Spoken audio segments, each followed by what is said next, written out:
desde el lado del Congreso de empujar alguna ley, ¿qué se puede hacer? O sea, porque la justicia tampoco funciona a 100 puntos. Nosotros pedimos, hay algunos piden, no en mi caso, mano dura. Yo creo que primero tenemos que lograr que funcionen las leyes como corresponde para después pedir cosas. Desde el lado legislativo, ¿cómo podemos aportar para frenar esto?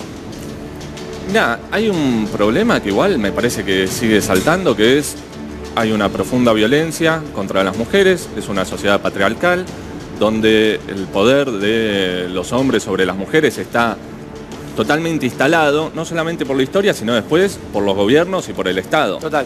Si uno ve esta semana el caso de la chica en Jujuy, donde la obligaron a llevar adelante un embarazo, a pesar de que ella había pedido tener un aborto. Es otro tema sensible. No, es otro tema, ¿no? Pero pero está claro.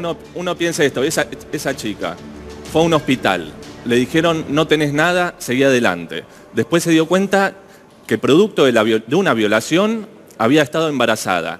Y la obligan a llevar todo ese proceso adelante completamente degradante. Sí, y aparte la aberración, lo que sentía esa nena, ¿no? Teniendo en su vientre el bebé de una violación. Tenemos un diputado, sí. Hay una ausencia del Estado, o sea, vos pertenecés al Poder Legislativo, pero si nosotros tenemos que hacer una cadena, porque yo me pongo en el lugar de los padres de una criatura como Angelina, adolescentes que empiezan a salir. Que vos decís, bueno, o sea, iba a la iglesia, ¿viste? Uno se preocupa cuando tu hija por primera vez tiene que ir a bailar, que el riesgo aumenta porque vivimos en una sociedad podrida, porque por lo general no debería pasar nada, ¿no? Tal cual. Y digo, Patricio, que acá una colega respetada como Andrea me diga, tenemos que cuidarnos de nosotros, armar cadena de WhatsApp, te está hablando de la falta del Estado en el lugar donde tiene que estar. Completamente. Pero en primer lugar hay un tema que es estructural, ¿no? Que es la violencia de género. Ahí hay un tema a discutir sobre la sociedad y cómo va unido el patriarcado, el capitalismo, cómo el Estado no se hace cargo de estas situaciones. Porque en estos hechos trágicos es una catástrofe y entonces, bueno, se lamenta lo que se podría haber hecho.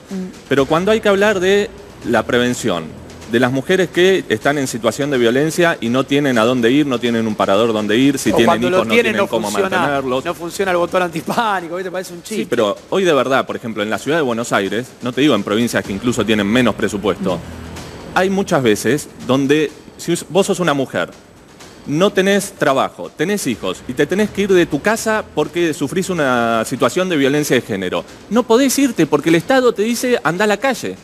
O anda a un refugio, en el mejor de los casos, si hay lugar, porque hay un solo refugio en la Ciudad de Buenos Aires para víctimas de violencia de género.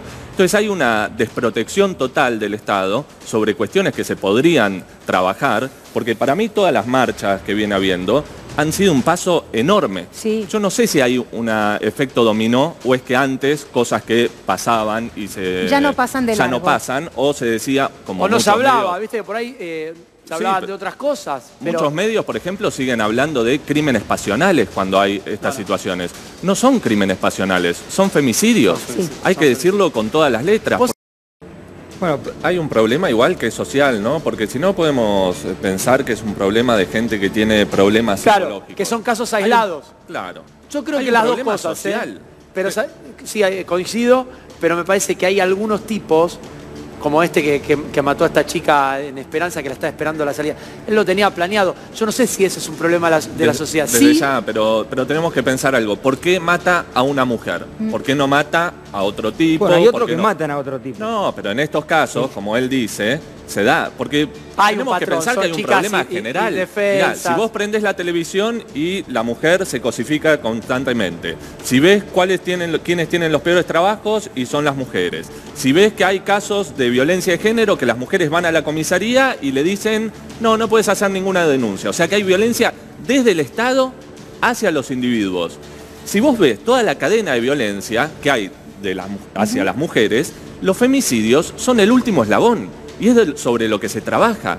Pero cuando uno ve que las mujeres madres de familia, solteras o que no tienen pareja, no tienen cómo sostener a sus chicos y se tienen que hacer cargo de sus chicos, eso es violencia y eso se reproduce todo el tiempo, porque si no acá podríamos estar hablando de una ola de asesinatos al azar. así entonces salen locos y le pegan tiros. No, hay una conducta. La conducta es contra las mujeres. Hay un patrón. Para mí hay un patrón.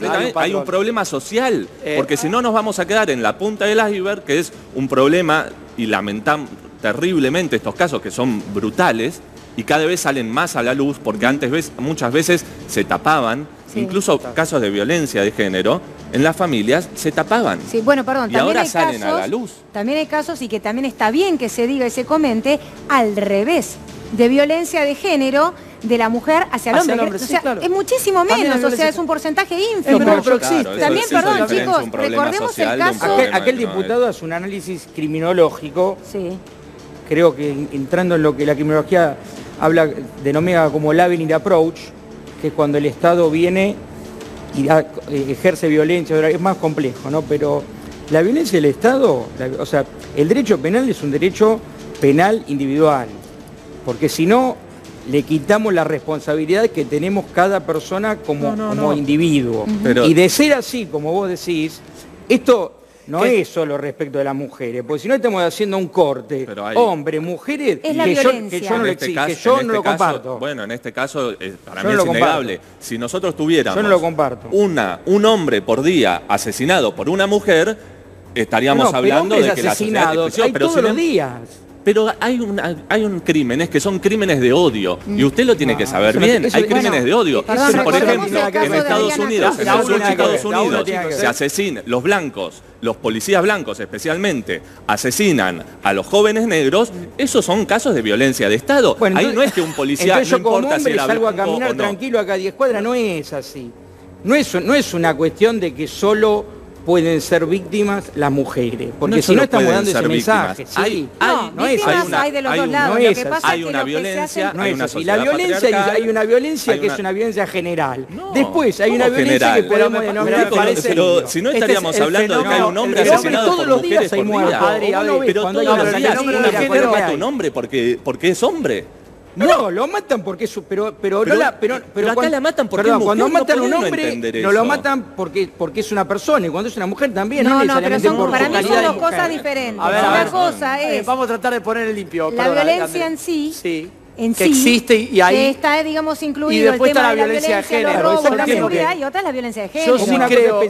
Yo sí creo que hay un fenómeno, y que porque cuando dicen exageramos, bueno, nos vamos para otro lado. En el tema de los femicidios hay que hacer un paréntesis, decir, está pasando. Sí, también matan tipos, la violencia nos puede pasar a cualquiera, que salís y al revoleo te matan, pero eso no, pero es otro carril de violencia y es otro tipo de crímenes. Que hay crímenes de femicidio y que está bien puesto la figura finalmente después de años de lucha, y está bien. Si no, hoy no estaríamos hablando de Angelina. Oíme, también hay padres lamentablemente que matan a sus hijos, y hay madres que matan a sus hijos. Recordemos, por ejemplo, el caso de Adriana Cortés, la mujer que había matado al nene del country. ¿Te acordás que el ex marido trabajaba en Covelia y eso? Son casos que existen Entre Ríos por matar al novio. Por algo en el derecho hay agravantes, porque son crímenes de odio, son crímenes sociales. Ese odio... Tiene que ver el crimen de odio con un crimen social. El crimen de odio, odio racial o religioso, está en el Código Penal argentino del 1921. Y son sociales, porque ¿de dónde sale ese odio? Si vos no podés hilar... ¿Me dejas despedir un segundo, Diego, nada más. Si no hilamos la violencia que hay, de cómo se utiliza a las mujeres en los medios de comunicación, de cómo se las maltrata en la casa, de la violencia que se ejerce en el trabajo, los abusos de los jefes, etcétera. Con los femicidios, si no hilamos eso, vamos a ir metiendo en cana a cientos de miles de tipos y no va a haber una solución al problema, porque hay un problema estructural. Si no se ve eso, es una solución punitivista y que no soluciona nada.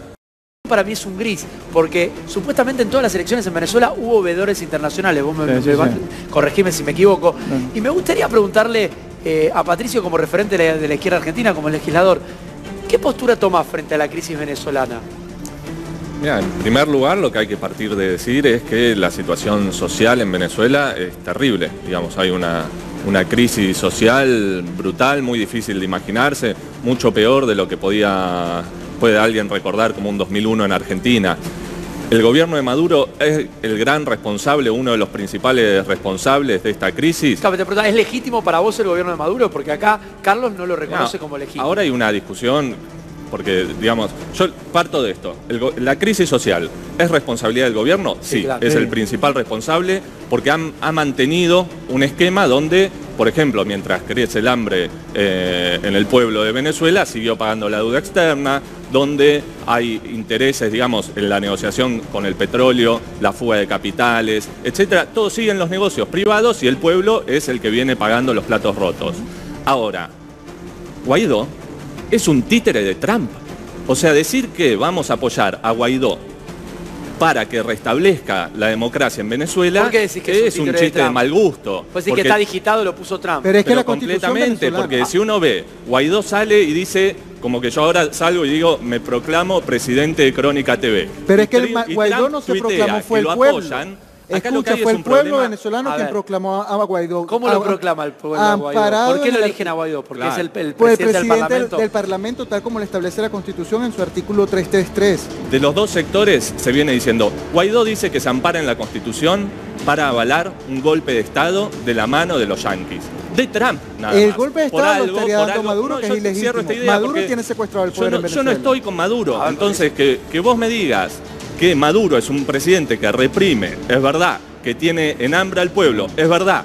Todo eso lo puedo compartir. Ahora, si me decís la solución es Trump con su títere, que es Guaidó, te digo, la situación va a empeorar. Y lo podemos ver en un punto que es simple. Si uno ve, primero, quiénes son estos personajes que son los que vienen a salvar la democracia en Venezuela, son todos multimillonarios que el pueblo no les importa nada. En segundo lugar, si uno ve el programa, por ejemplo, hoy el salario en Venezuela es de $6, ¿no? Y nos parece terrible. Y el programa de la derecha es congelar los salarios. Entonces, por un lado, tenemos una tragedia, porque por un lado, Maduro dice que es socialista y de socialista no tiene nada, y tiró abajo los convenios colectivos de trabajo. Y por otro lado, los que se dicen demócratas vienen de la mano de Trump y Bolsonaro, que son con Estados Unidos, que es el mayor impulsor de golpe de Estado en la región. Entonces, me parece que hay una salida yo me resisto a creer que pueblo, pero yo me resisto a creer que venga ¿Hay algo? Por la discusión, por la crisis social. Porque evidentemente la discusión es la enorme crisis social que hay. Claro. ¿Cómo se resuelve?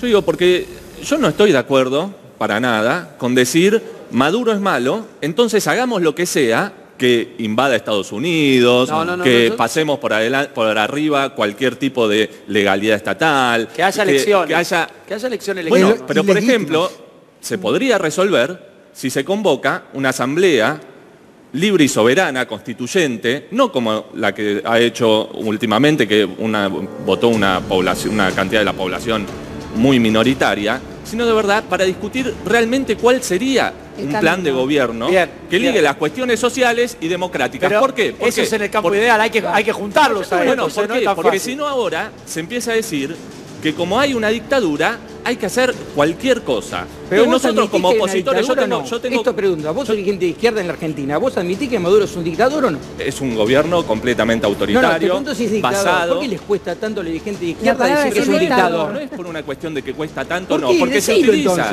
No, porque yo digo... Yo soy un dirigente político, no se anima a decir que Maduro es un dictador. No es que nos animan, es que yo no vengo a charquear a la televisión. Yo tengo una posición y soy serio y estudio. Está muy bien, yo también estudio los procesos sociales y entonces opino en base a eso. No lo decís. Yo lo que te digo es un gobierno autoritario basado en las Fuerzas Armadas, pero vos tenés que entender que hay un proceso en Venezuela que viene donde hubo enormes movilizaciones, donde por ejemplo se derrotó un golpe militar de verdad y las masas salieron a las calles a bancar el gobierno de Chávez.